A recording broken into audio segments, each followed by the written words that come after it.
Hello students, आप कैसे हैं? मैं संजय पांडे, केमिस्ट्री टीचर, आप सभी का स्वागत करता हूं।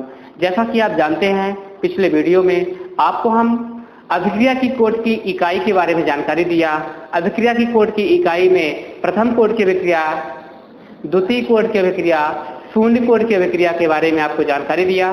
इनकी यूनिट्स कैसे निकाली जाती है हम आपको एक फार्मूला के माध्यम से निकाल के दिखाया और आप समझ गए होंगे एक अच्छे बेहतर से। ठीक है, आज की क्लास में आपको हम कुछ डेरिवेशन के बारे में बात करेंगे। हमारे पास first order of reaction, second order of reaction and zero order of reaction, ये हमारे पास क्वेश्चन हैं। इनके बारे में हम थोड़ा डेरिवेशन सॉल्व करेंगे। तो आज पढ़ते हैं शून्य कोट की अभिक्रिया का व्यंजक, derivation of first order of reaction. यानी फर्स्ट ऑर्डर रिएक्शन में क्या करना है, हमको सॉल्व करना है क्या होता है। तो आपके पेपर में कैसे क्वेश्चन पूछा जाएगा, शून्य कोट की अभिक्रिया किसे कहते हैं, व्यंजक व्युत्पन्न कीजिए। ठीक है बच्चों, शून्य कोट की अभिक्रिया किसे कहते हैं, व्यंजक व्युत्पन्न कीजिए। तो पहले डिफिनीशन लिखते हैं, इसके बाद व्यंजक। तो डिफिनीशन किसे कहते हैं बच्चों, क्या होगा, शून्य कोट की अभिक्रिया किसे कहते हैं, तो ऐसी अभिक्रिया जिसमें अभिक्रिया की दर, ऐसी अभिक्रिया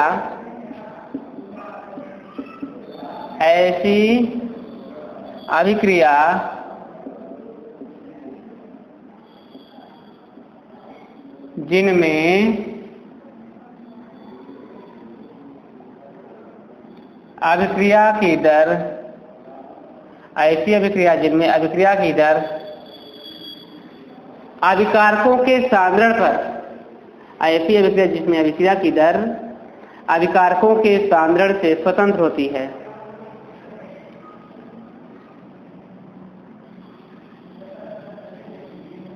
अभिकारकों के सांद्रण,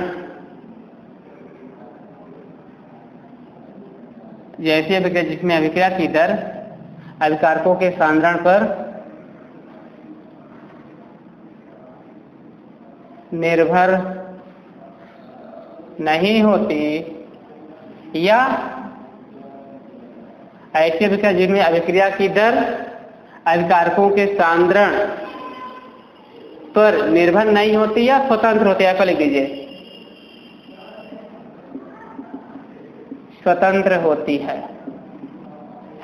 मतलब निर्भर नहीं है तो क्या है, स्वतंत्र है। तो ऐसी अभिक्रिया जिनमें अभिक्रिया की दर अभिकारकों के सांद्रण पर निर्भर नहीं होती या स्वतंत्र होती है, प्रभावित नहीं होती, उसे शून्य कोट की अभिक्रिया कहा जाता है।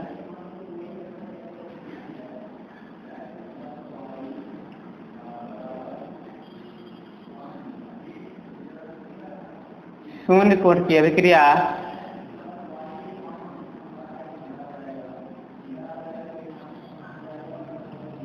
ऐसी अभिक्रिया जिनमें अभिक्रिया की दर अभिकारकों के सांद्रण पर निर्भर नहीं होती या स्वतंत्र होती है। जब निर्भर नहीं होती तो मतलब क्या होगा, निश्चित रूप से क्या होगी, वह स्वतंत्र होती है। अभिकारकों के प्रारंभिक सांद्रण से क्या होती बच्चों, स्वतंत्र होती है या प्रभावित नहीं होती, उसे शून्य कोट की अभिक्रिया कहा जाता है।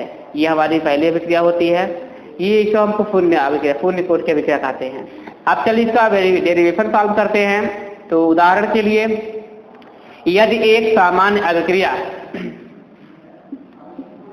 यदि एक सामान्य अभिक्रिया, एक बच्चों सामान्य अभिक्रिया होगी और वह अभिक्रिया क्या होगी, एक सामान्य होगी। तो कैसे सामान्य अभिक्रिया होगी, आर ये क्रिया करता है तो क्या बनाता है बच्चों, प्रोडक्ट। यानी ये रिएक्टेंट है, यह क्रिया करने के बाद क्या बनाता है, प्रोडक्ट। निश्चित रूप से कुछ न कुछ क्या होगा, प्रोडक्ट बनाएगा। तो शून्य कोट की अभिक्रिया के लिए तात्कालिक दर क्या लिखना है आपको, शून्य कोट की अभिक्रिया के लिए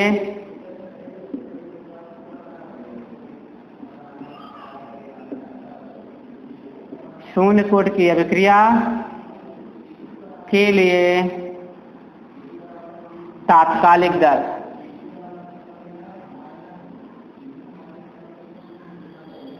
तात्कालिक दर निकालिए। या अभिक्रिया की दर निकालिए। क्या हो जाएगा बच्चों? अभिक्रिया की दर हम कैसे निकालेंगे? आर इक्वल टू होता है माइनस डी dx पर dt तो होता है निश्चित रूप से, लेकिन हम यहाँ पे x का उपयोग नहीं करेंगे क्योंकि हम रिएक्टेंट का r निकाल रहे हैं, तो यहाँ पे r लिखेंगे upon dt। r equal to minus dx upon dt के स्थान पर r equal to minus dr upon dt equal to k active mass r की पावर 0। ठीक है, ये आपका हो गया। अब चलिए इसको लिखे आगे सॉल्व करते हैं।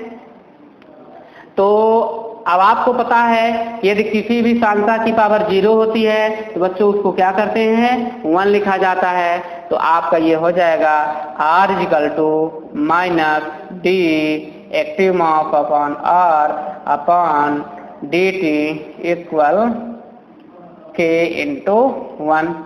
अब इसको और आगे सॉल्व करेंगे तो r equal to minus dx नहीं होगा बच्चों, dr होगा upon dt equal to k। और आगे सॉल्व कीजिए, r equal to d minus r equal to minus d active mass r equal to क्या होगा? k dt। ये k dt कैसे हो गया? यानी k का dt में क्या हो गया बच्चों? मल्टीप्लाई हो गया। यदि ये मल्टीप्लाई हो गया तो और आगे सॉल्व कीजिए, कैसे होगा? r इक्वल टू ये माइनस है उधर भेज देते हैं, तो r equal to d active mass r equal to minus k dt। इतना समझ में आ गया बच्चों? तो चलिए बहुत अच्छा, इतना समझ में आ गया।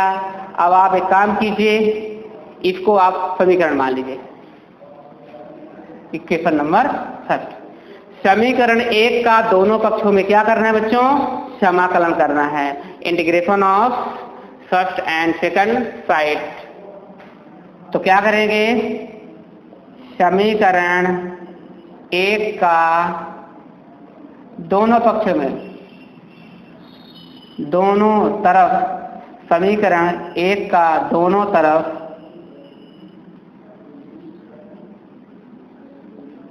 समाकलन करने पर करिए तो क्या होगा? Integration of D active mass of r equal to minus integration of k into dt। ये आपका ये इंटीग्रेशन है, समाकलन कर रहे हैं बच्चों। तो देखिएगा, ध्यान दीजिएगा। अब यहाँ पे सॉल्व करना है इसको, तो इंटीग्रेशन ऑफ डी आर का मतलब क्या होगा? ओनली आर होगा। इंटीग्रेशन ऑफ डी आर का मतलब क्या होगा बच्चों? ओनली आर होगा।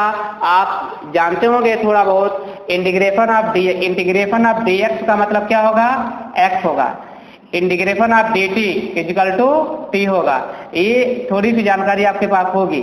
ये हमारा फार्मूला है, क्योंकि integration of D X equal to X, integration of D T equal to T. Math में पढ़े होंगे या 10th में भी अगर आपको जानकारी होगी, थोड़ा बहुत पढ़े होंगे, इंटीग्रेशन या समाकलन होगा। तो यहाँ पे क्या हुआ है? इंटीग्रेशन ऑफ डी आर, तो आर के स्थान पर क्या हुआ? यहाँ पे आर हो जाएगा। तो integration of D R equal to क्या होगा? Active mass R equal to minus integration of K, तो के आपका तो वही रहेगा, और इंटीग्रेशन ऑफ डी टी का मतलब क्या हो जाएगा? टी हो जाएगा। देखिए वहां पे मैंने सॉल्व किया, इंटू टी। तो के आपका वही रहेगा, और इंटीग्रेशन ऑफ डी टी का मतलब क्या हो जाएगा बच्चों? टी हो जाएगा। प्लस के टी हो गया, प्लस आई। आई क्या होता है? आई एक समाकलन स्थिरांक होता है, यानी और आगे अब हम इसका समीकरण यानी समाकलन कर सकते हैं, और इसको हम समीकरण क्या मानेंगे बच्चों? तो समीकरण 2 आ गया। आप लिख दीजिए, जहां आई समाकलन एक क्या होता है? स्थिरांक होता है। आई का मान प्रारंभिक सांद्रता से ज्ञात किया जा सकता है। आई, जहां आई एक समाकलन स्थिरांक है, जहां आई एक समाकलन स्थिरांक है। आई क्या है बच्चों? एक समाकलन स्थिरांक होता है, और आई का मान कहां से प्राप्त कर सकते हैं? आई का मान प्रारंभिक सांद्रता से ज्ञात किया जा सकता है। आई का मान प्रारंभिक सांद्रण से ज्ञात किया जाता है। यानी आई का मान क्या कर सकते हैं बच्चों, प्रारंभिक सांद्रण से ज्ञात किया जा सकता है। चलिए, तब जब r बराबर 0 तो r बराबर r0, यानी t बराबर 0 तो r बराबर क्या हो जाएगा, r0 हो जाएगा। जब t बराबर 0 और r बराबर क्या हो जाएगा बच्चों, r बराबर r0। ठीक है, यानी t बराबर 0 हो जाएगा और r बराबर क्या हो जाएगा, r0 हो जाएगा। तो चलिए मान रखिए, जहां r होगा वहां r0 रखेंगे, जहां t होगा वहां पे क्या रखेंगे बच्चों, 0 करेंगे। तो इसको और आगे सॉल्व कीजिए। तो हमारे पास क्या है, r के स्थान पर हम r0 रखेंगे equal minus k into T का मान कितना निकल के आया, 0 प्लस i। तो ये क्या होगा, k और t का मतलब है k और 0 मल्टीप्लाई करेगा तो 0 ही हो जाएगा। तो आपका निकल के क्या आ जाएगा बच्चों, i। तो हम अगर मान लीजिए i को बराबर के इधर लाते हैं तो क्या हो जाएगा, माइनस के टी आई है तो आपका i इक्वल टू हो जाएगा सिर्फ r0। इसको आप सॉल्व करेंगे तो निश्चित रूप से 0 हो जाएगा, तो आपका i इक्वल टू हो जाएगा सिर्फ r0। ठीक है, i इक्वल टू कितना हो गया आपका, r0 हो गया। i का मान या समाकलन स्थिरांक i के मान को समीकरण 1 में रखने पर, यानी अब आप क्या करिए, i का मान समीकरण 2 में रखने पर, i का मान कहाँ है बच्चों, ये i का मान निकला है, समीकरण 2 क्या है आपका, यहाँ पे है। तो अब एक काम कीजिए, i का मान समीकरण 2 में रखने पर। तो चलिए इसको थोड़ा सॉल्व करते हैं।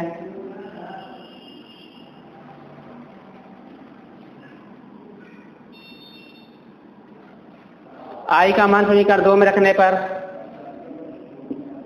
i का मान समीकरण 2 में रखने पर, चलिए रखिए, r active of r equal to minus k into T और plus t plus I equal क्या हो गया, r0। कितना हो गया बच्चों, चलिए इसको और आगे सॉल्व कीजिए। तो यदि मान लीजिए हम इसको kt को सॉल्व करते हैं तो आपका ये ऐसा हो सकता है, यदि हम इसको इधर लाएं क्या हो जाएगा, k इंटू टी, तो kt लिख सकते हैं, बराबर के बाद यदि इधर आएगा तो ये माइनस में है तो क्या हो जाएगा बच्चों, प्लस में हो जाएगा। तो ऐसे लिखिए, kt equal to active of r0 minus r। इतना तो हो सकता है। ये कहाँ पे आ गया, तो आप क्या किए हैं, सिर्फ माइनस kt को इधर लाए तो kt प्लस kt हो गया, बराबर के बाद आपका r0 है, एक्टिव ऑफ r0 है, माइनस ये इधर प्लस में है, इधर जाएगा तो क्या होगा, माइनस में होगा। और अब आगे इसको अगर आप सॉल्व करेंगे तो क्या हो जाएगा, k इक्वल टू, अभी यहाँ पे क्या है, इनटू में है और t जाएगा नीचे तो डिवाइड में हो जाएगा।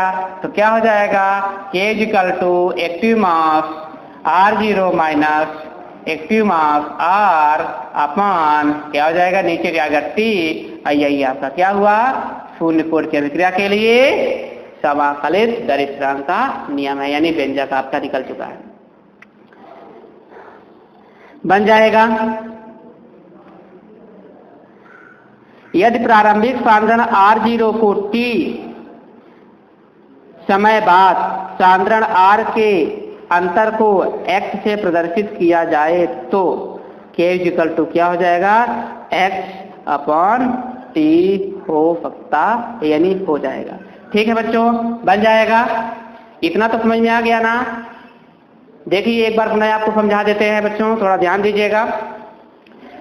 यहाँ पे शून्य कोट की अभिक्रिया अपन लोग समझ रहे हैं। शून्य कोट की अभिक्रिया किसे कहते हैं? ऐसी अभिक्रिया जो किसी भी सांद्रण पर निर्भर नहीं होती है। जब किसी भी सांद्रण पर निर्भर नहीं होगी तो उसको हम क्या बोलते हैं? शून्य कोट की अभिक्रिया। और यदि निर्भर नहीं है तो निश्चित रूप से क्या होगी? स्वतंत्र होगी। तो वह क्या होती है? स्वतंत्र होती है, उसे हम शून्य कोट की अभिक्रिया कहते हैं। फिर आप लिखेंगे एक सामान्य अभिक्रिया R इक्वल टू P, यानी R एक क्रिया करता है तो किसे बनाता है? P में कन्वर्ट हो जाएगा। फिर क्या होगा? जब यह P में कन्वर्ट हो जाता है तो आप क्या करेंगे? इसको क्या निकालेंगे? अभिक्रिया की दर निकालेंगे।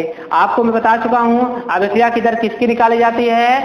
अभिक्रिया की दर अभिकारक की निकाली जाती है, उत्पाद की नहीं। तो अभिक्रिया की दर मैंने निकाला, क्या निकल के आया? अभिक्रिया की दर integration equal K equal to क्या हो जाता है? Minus R equal to minus D R upon dt equal to K active mass of R0। यानी ये R0 क्यों आया? क्योंकि ये क्या है? शून्य कोट की अभिक्रिया है। उसकी फॉर्मूला क्या निकल के आती है बच्चों? 0 आती है। अब चलिए इसको आगे सॉल्व करते हैं। तो R equal to minus D active mass R upon dt equal to K into 1। 1 कहाँ से आया? किसी भी सांख्यता की पावर क्या 0 हो उसका मान 1 आता है। तो देखिए 1 मैंने लिख दिया, R equal to minus D active mass R upon dt equal to K। इसका K का मल्टीप्लाई इसमें कर दिया तो R equal to minus D active mass R equal to K dt हो गया। इसके बाद क्या देखिए लास्ट में यदि आपको क्या करना है, यह माइनस था तो उधर भेज दिया, R equal to D active mass R equal to minus K dt, और यह हुआ समीकरण 1 की। समीकरण 1 का दोनों तरफ या दोनों पक्षों में क्या करना है बच्चों? समाकलन करना है। तो integration of D active mass of R equal to minus minus integration of K into dt। और आप फार्मूला पढ़े होंगे integration of dx equal to x integration of dt equal to t integration dm equal to m। यानी जो आपका formula होगा उसका integral निकालेंगे। तो देखिए integration of dx equal to r आया, इंटीग्रेशन ऑफ k तो आपका k स्थिरांक है, integration of dt equal to t आ गया, प्लस i कहाँ से आया? अभी हमें इसे i यानी और आगे समाकलन कर सकते हैं, इस कारण से i है। और i एक समाकलन स्थिरांक होता है। I का मान प्रारंभिक सांद्रण से ज्ञात किया जा सकता है। I का मान कहाँ से ज्ञात कर सकते हैं? प्रारंभिक सांद्रण से। जब t बराबर 0 तो r बराबर r0 हो जाएगा। तो जहाँ पे t होगा वहां पे हमें 0 लिखना है, जहाँ r होगा वहां पे r स्टैंडर्ड। तो r स्टैंडर्ड इक्वल टू हो जाएगा minus k into 0 plus i। और ये क्या हुआ? k का मल्टीप्लाई मैंने 0 में करूंगा तो भी 0 हो गया। तो बचा क्या आपका? i equal to r standard. तो i equal to r standard हुआ। समाकलन स्थिरांक i के मान को समीकरण 1 में रखने पर, यानी आप डायरेक्ट लिख दीजिए i का मान समीकरण 1 में 2 में रखने पर। i का मान क्या किया मैंने? समीकरण 2 में रख दिया। देखिए r active mass R equal to minus K into T plus I का मान R स्टैंडर्ड। ये आपका इतना प्रॉब्लम होगा। अब देखिए ये जो हमारा KT है, इस KT को हम इधर लाए तो KT इक्वल टू हो जाएगा R स्टैंडर्ड, और ये जो हमारा प्लस में है उधर जाएगा तो माइनस में। ये दोनों आपस में इनटू में है, यदि नीचे भेजेंगे तो डिवाइड में हो जाएगा। तो K equal to R standard minus R upon T, यही शून्य कोट की अभिक्रिया के लिए क्या है? व्यंजक है। लिख दीजिए यही शून्य कोट की अभिक्रिया के लिए व्यंजक है। आपसे सूत्र भी पूछ सकता है, तो आपका सूत्र क्या होगा बच्चों? शून्य कोट के लिए यही होगा, यही। या समीकरण 3 दे दीजिए। समीकरण 3 शून्य कोट की अभिक्रिया के लिए, शून्य कोट की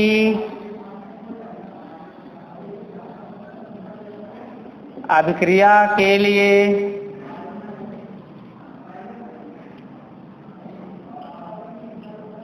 व्यंजक है, बन जाएगा। अब बच्चों नेक्स्ट आपका टॉपिक आता है शून्य कोट की अभिक्रिया के लिए अर्ध आयुकाल की गणना कीजिए। यदि ऐसा क्वेश्चन पूछा जाए कि शून्य कोट की अभिक्रिया के लिए अर्ध आयुकाल की गणना करना है, तो अर्ध आयुकाल की गणना कैसे करेंगे बच्चों?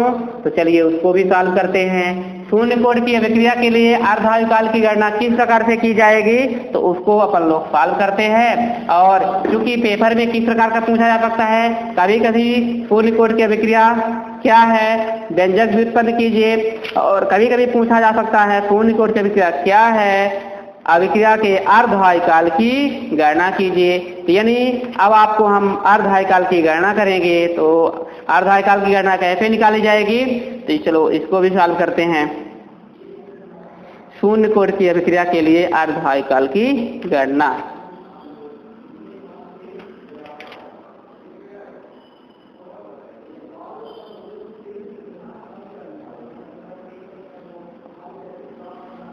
शून्य कोटि की अभिक्रिया के लिए अर्धआयुकाल की गणना।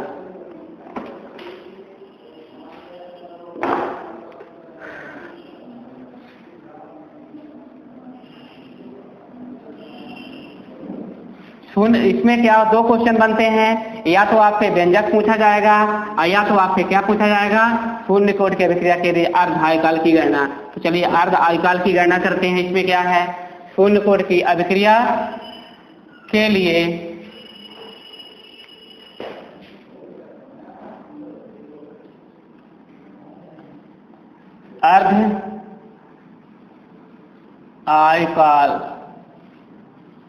अर्धआयुकाल की गणना। यानी इसमें क्या है, शून्य कोटि का व्यंजक तो सॉल्व हो गया, अब इसमें अर्धआयुकाल की गणना कैसे ज्ञात करेंगे, तो चलिए इसको अर्धआयुकाल की गणना ज्ञात करते हैं। तो लिख लीजिए, इसमें किसी भी अर्धआयुकाल, किसी भी अभिक्रिया का अर्धआयुकाल वह समय है, किसी भी अभिक्रिया का अर्धआयुकाल वह समय है, किसी भी अभिक्रिया का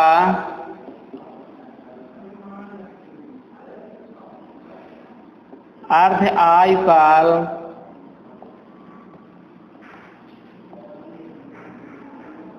वह समय है। यानी किसी भी अभिक्रिया का अर्धआयुकाल वह समय है जिस पर अभिकारक का सांद्रण घटकर, जिस पर अभिकारक का सांद्रण घटकर, अभिकारक का सांद्रण घटकर, यानी अभिकारक में ही घटेगा, तो अभिकारक का सांद्रण घटकर क्या हो जाता है बच्चों, अभिकारक का सांद्रण घटकर अपने प्रारंभिक सांद्रण का, अपने प्रारंभिक सांद्रण का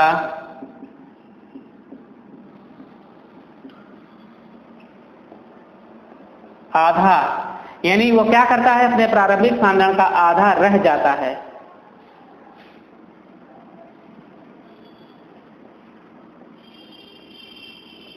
अपने प्रारंभिक सांद्रण का क्या हो जाता है, आधा रह जाता है, अर्थात अभिक्रिया आधी संपन्न हो जाती है। क्या, अर्थात अभिक्रिया क्या होती है, आधी, मतलब हाफ, अर्थात अभिक्रिया आधी संपन्न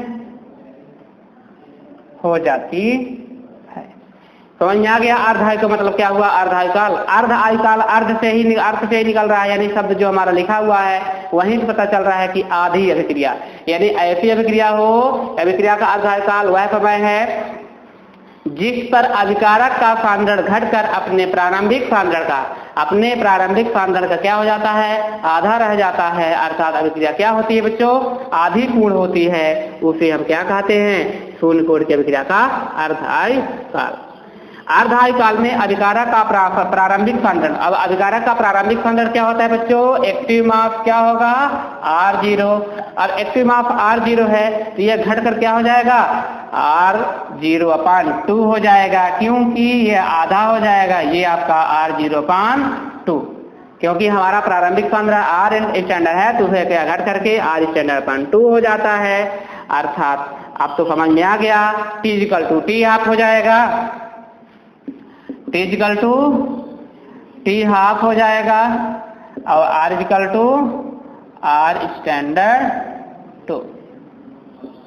ठीक, ये दोनों आपके हो गए। तो चलिए इसको और आगे सॉल्व करते हैं। शून्य कोट की अभिक्रिया के R equal to minus KT plus R0 के अनुसार, तो माइनस KT अपन R0 यानी R equal to minus KT plus R0, R equal to minus KT plus R0। एक तो आप यहाँ पे सॉल्व कर सकते हैं और दूसरे अभी आपको इसके बाद हम दूसरी मेथड बनाएंगे बच्चों। थोड़ा चलिए इसमें सॉल्व करते हैं इसको। तो देखिए जहाँ R0 है, जहाँ R लिखा होगा वहाँ पे R0/2 लिखेंगे, जहाँ T होगा वहाँ T/2 करेंगे। चलिए R के स्थान पर क्या लिखना है, active mass R0/2, active mass R0/2 equal minus K। T का मतलब क्या हो जाएगा, T1/2 प्लस R0 आपका होगा वही R0/2। ठीक, अब क्या कर रहे हैं, इसमें R0/2 हो गया। अब आप ये मान के चलिए ये जो आपका माइनस KT के स्थान पर आपने क्या लिखा है, आपका T½ लिखना 1/2 यानी T1/2 लिखना है ना आपको यहाँ पे T1/2 माइनस के T/2 क्या कर लेना है, मान लीजिए हम इधर आपको लाते हैं तो इसका क्या बचेगा, R0/2 बचेगा बच्चों। क्यों बचेगा इतना, देखिए अगर मान लीजिए हम इसको इतना इधर लाते हैं बराबर के तो क्या बचेगा इसमें, सिर्फ देखिए क्या होता है माइनस, अगर इधर जाएगा तो प्लस में आ जाएगा। तो आपका ये KT1/2 इक्वल टू कितना बचा आपका, R⁻², R⁻²। तो R⁻² बचा है। अब इसको हम क्या करेंगे, इसको और आगे सॉल्व करते हैं। तो ये आपका जो 2 निकला है, T½ मुझे चूंकि अर्धायकाल निकालना है तो अर्धायकाल निकालने के लिए हम क्या करेंगे, T1/2 equal to active mass R0/2 के, और ये अभिक्रिया क्या निकल के आ गया, अर्धायकाल। क्या निकल के आ जाएगा, अर्धायकाल निकल के आ जाएगा। इसको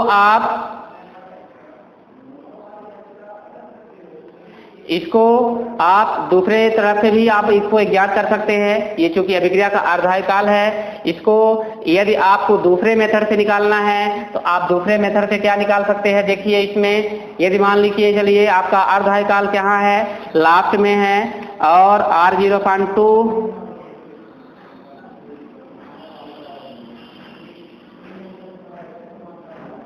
तो आप लास्ट में यदि हम इसको यहाँ पे सॉल्व करते हैं,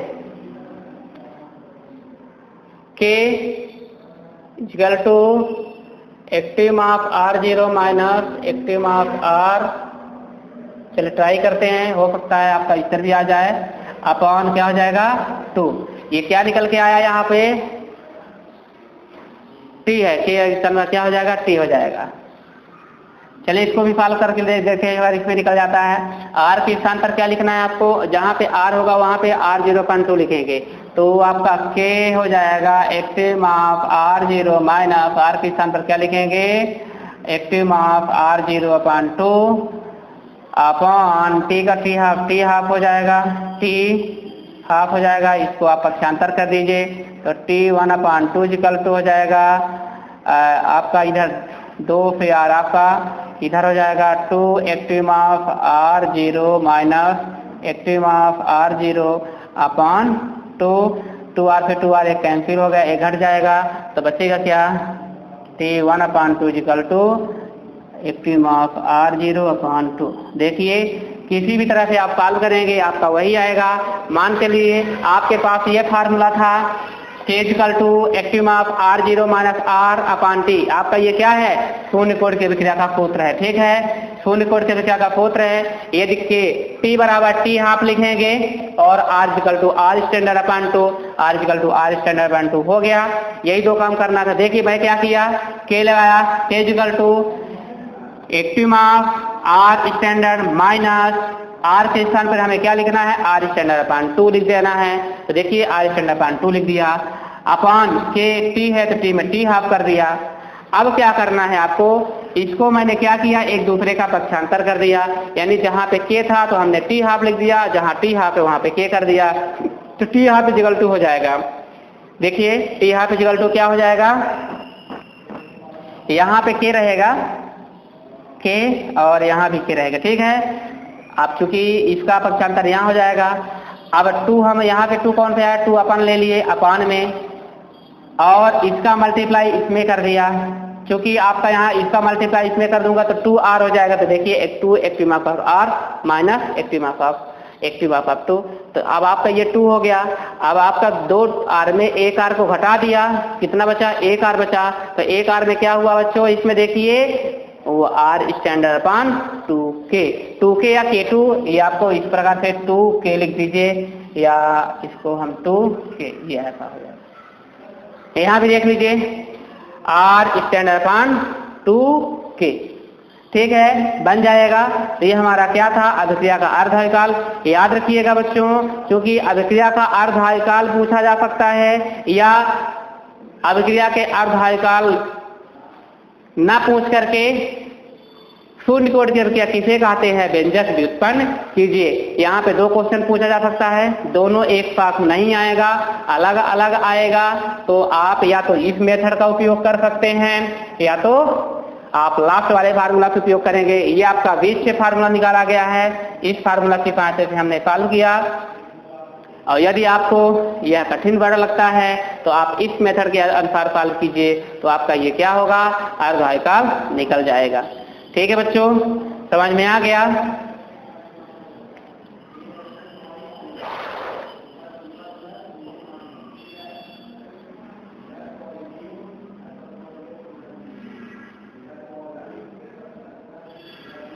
बन जाएगा इसमें।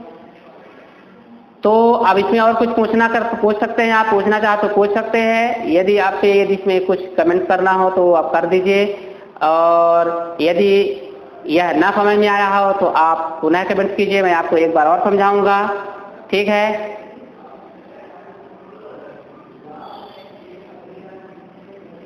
चलिए ठीक, तो आज के लिए आपका ये शून्य कोटि की अभिक्रिया आपको कंप्लीट होती है। इसमें से यदि यहाँ पे सिर्फ अभिक्रिया की शून्य कोटि है, यहाँ पे अभी मैं आपको क्या करूंगा, प्रथम कोटि की अभिक्रिया का अर्धायकाल निकालेंगे, प्रथम कोटि की अभिक्रिया का व्यंजक निकालेंगे।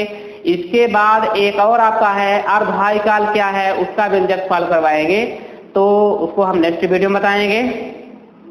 ठीक है बच्चों, चलिए ठीक है, तो आप इसको सॉल्व कीजिएगा, और जो क्वेश्चन आपका बनेगा आप उसे कमेंट करेंगे, निश्चित रूप से आप क्वेश्चन का जवाब दिया जाएगा। Thank you for watching video. Good day students.